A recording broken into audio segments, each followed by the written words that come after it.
Right, Emma. So today we're talking about kind of going beyond the obvious, yeah? Like every affiliate marketer, beginner or pro, they're always looking for that edge, aren't they? And often they just, stick to the well-trodden paths. My view is, well, that's where everyone else is, isn't it? Oh, absolutely, James. I mean, it's like everyone's just trying to out SEO each other or outbid on ads, right? And you get diminishing returns pretty quickly there. But I'm curious, when you say beyond the obvious, what's like the very first shift you're looking for in someone's mindset? Before we even talk tactics, what's that foundational thing that needs to click? Brilliant question, actually. The foundational thing, for me, it's got to be embracing the unsexy. Like, everyone wants to be in high-ticket SaaS or fitness or dating, yeah? But those niches are, well, they're saturated. They're like a bustling Piccadilly circus on a Saturday afternoon. The real alchemy, the proper growth, comes from looking where others aren't even bothering to glance. It's about seeing value in the mundane, the overlooked, do you know what I mean? The boring niches. That's the real trick. Embracing the unsexy. I really like that. It kind of reminds me of those niche YouTube channels that just explode because they're so specific. So if someone's thinking, okay, I get it, don't just jump into weight loss again, what's a good way for them to start identifying these unsexy or overlooked niches? How do you even begin that process? Right, so how do you find these gems, yeah? First off, stop thinking about what's trendy. Trendiness is ephemeral, it comes and goes. Instead, I always tell people, look for problems that are persistent but niche specific.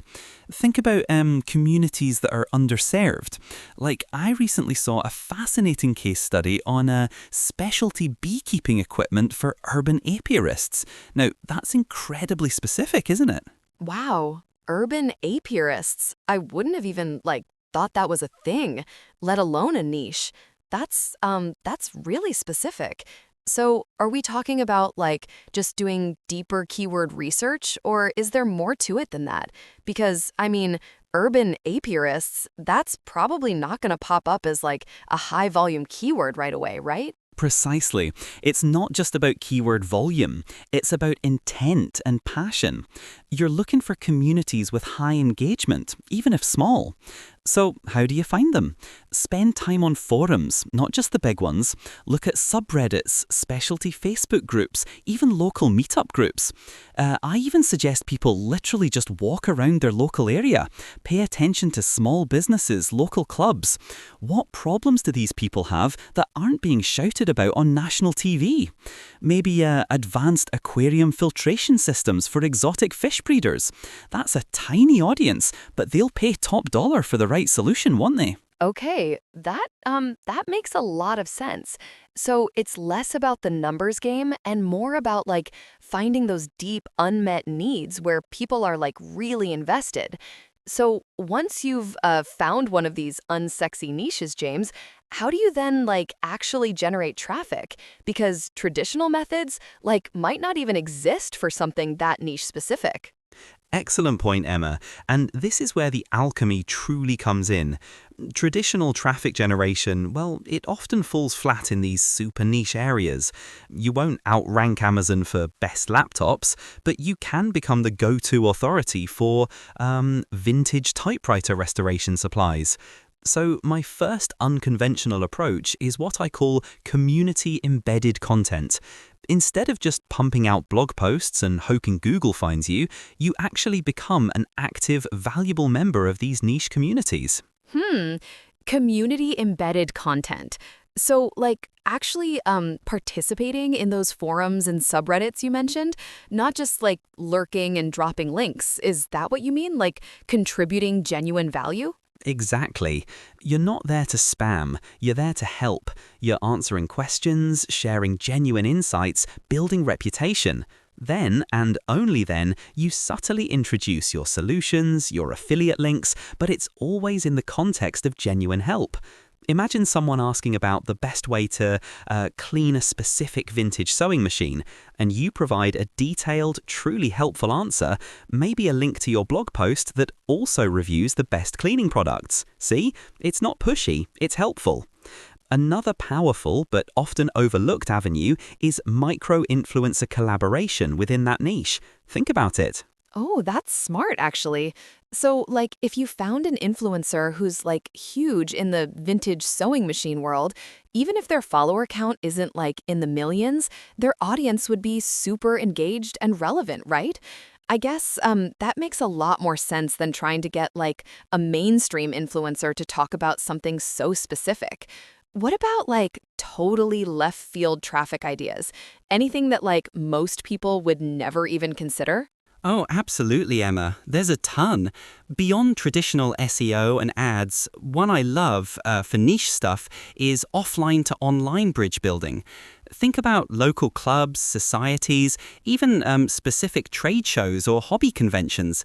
You could literally set up a small booth, talk to people, offer free advice, and then direct them to a specific, highly relevant resource online that happens to have your affiliate links.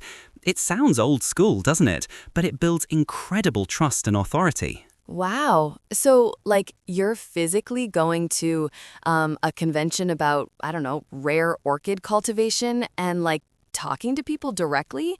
That's really thinking outside the box. And I guess for, like, really niche products, those people are probably looking for, like, expert advice anyway. Any other unusual traffic sources, James? Like stuff online that's not Facebook or Google ads? Yeah, definitely. Think about leveraging lesser-known ad platforms for highly targeted audiences. We're talking about platforms like Quora ads for specific question targeting, or even Reddit ads for subreddit-specific campaigns. It's not about broad reach, it's about laser focus. Also, consider email list co-promotions with non-competing but complementary niche sites. If you sell premium dog food, maybe you partner with a site that sells luxury dog beds. You promote their beds to your list, they promote your food to theirs. It's a win-win, isn't it? And far less competitive than generic banner ads. That's brilliant, actually. So it's really about like finding where your exact audience already hangs out, both online and offline, and then putting yourself there in a really helpful way. But once you've got them, James, how do you like convert them without being super pushy? Because, you know, some affiliate marketing can feel a bit salesy. Precisely, Emma. And this is where advanced conversion psychology comes in, but with an ethical twist. We're not talking about manipulative scarcity tactics, yeah? We're talking about building trust so deeply that the conversion becomes a natural consequence. One powerful technique is reverse psychology recommendations, or what I call the unsell. Instead of just pushing a product, you genuinely highlight its drawbacks. You might even recommend an alternative that's cheaper but less featured. Or say, this product isn't for everyone, especially if you're on a tight budget. Do you know what I mean? Oh, that's interesting. So, like, you're actually telling people, hey, maybe this isn't for you, and that builds more trust because then they feel like you're actually like looking out for their best interest, not just trying to make a sale. That's a really smart play, James. I've seen that work in other industries, but I hadn't really thought about it for affiliate marketing. Absolutely. It disarms people. It positions you as an honest advisor, not a salesperson. When you say, look, if you need X, Y, and Z, this product is perfect. But if you only need A and B, there's a cheaper option here. People trust you implicitly. And guess what? The people who do need X, Y, and Z will buy from you because you've demonstrated integrity. Another one is pre-framing objections. Anticipate every possible reason someone might not buy and address it head-on in your content before they even think it. This really removes barriers to conversion. So, like, instead of waiting for them to have a doubt, you're like, hey, you might be thinking this, but here's why that's not, like, a concern for this specific product. That's really proactive. So it's all about making the customer feel understood and, like, cared for, almost, not just a number. Precisely. It's about genuine empathy and understanding. That's the core. The unsell approach, coupled with pre-framing, transforms the entire conversion dynamic. It's like, instead of pushing a square peg into a round hole, you're saying, hey, if you've got a square hole, this peg is perfect. If you've got a round hole, well, I can tell you about some other options, even if I don't get a commission on them. That level of transparency is incredibly rare online, isn't it? And it breeds immense loyalty. That's really powerful, James. It makes so much sense because, like, as a consumer, I totally appreciate when someone tells me, hey, this might not be for you. It makes me trust them so much more. So, beyond that, how do we like leverage social proof and scarcity in a way that's like actually ethical and not, just buzzwordy or fake? Because so many people just like slap on only three left without it being true. Oh, God, yeah. Fake scarcity is a proper pet peeve of mine. It destroys trust, doesn't it? Ethical social proof is about showcasing genuine user stories, not just reviews. Like, delve into testimonials that share a transformation, a specific problem solved, maybe a video of someone actually using the product and explaining how it helped them. And for scarcity, if you absolutely must use it, it has to be real. Like, this bonus is only available for the first 50 people because that's how many I can personally support. Or this product genuinely sells out fast. It's about honesty, do you know what I mean? Yeah, like actual tangible reasons, not just like a countdown timer that just resets. I totally get that. So it's all about like building that deep, authentic connection. But how do we ensure that all this hard work, like building trust and finding those niches, actually translates into long-term, like sustainable asset building? What's the strategy there? Right, so long-term asset building is crucial, Emma, because if you're just chasing the next hot trend, you're always on a treadmill. My favorite strategy here is what I call the evergreen hub and spoke model. Instead of isolated blog posts or reviews, you build a comprehensive, authoritative hub around your niche. So if your niche is sustainable urban gardening, you create a central pillar piece, the definitive guide to urban gardening. Then, radiating from that, you have dozens of spoke articles, best compost bins for small balconies, hydroponic systems for beginners, pest control for city gardens. Each of these spokes might have affiliate links, but they all link back to that central hub. Oh, that's really smart. So it's like you're not just creating content, you're creating like a whole knowledge ecosystem that just keeps pulling people in and keeps them there. And then your affiliate links are just like naturally woven into that helpful content. That sounds like way more sustainable than just, writing a review and hoping for the best. Exactly. It establishes you as the authority. People come for the guide, they stay for the in-depth articles, and they trust your recommendations because you've demonstrated immense value. Another huge asset, and one often neglected, is a highly segmented email list. Not just everyone gets the same newsletter, but lists segmented by specific interests within your niche. Someone interested in organic pest control gets different emails than someone focused on advanced soil testing. Do you know what I mean? It's really potent. Yeah, that's like hyper personalization, isn't it?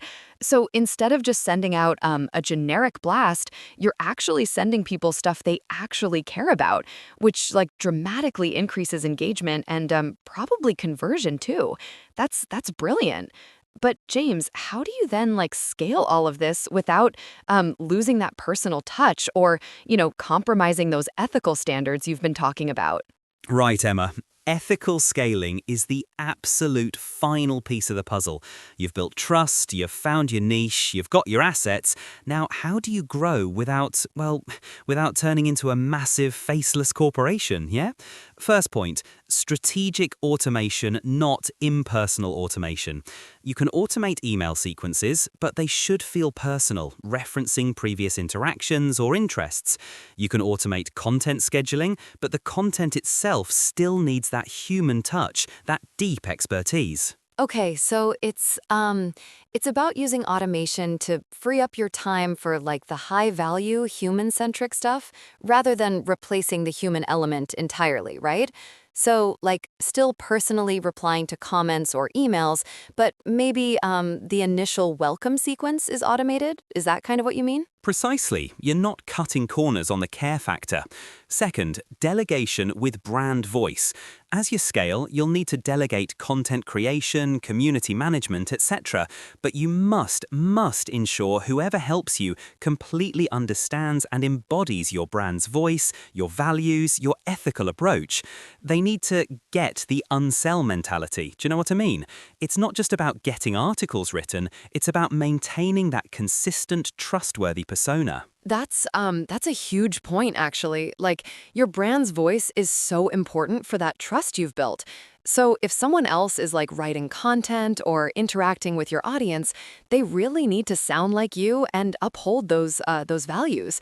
So it's about training and careful selection then, not just hiring like the cheapest writer. Absolutely. It's an investment. You're safeguarding your most valuable asset, trust. And finally, diversification of income streams within the niche.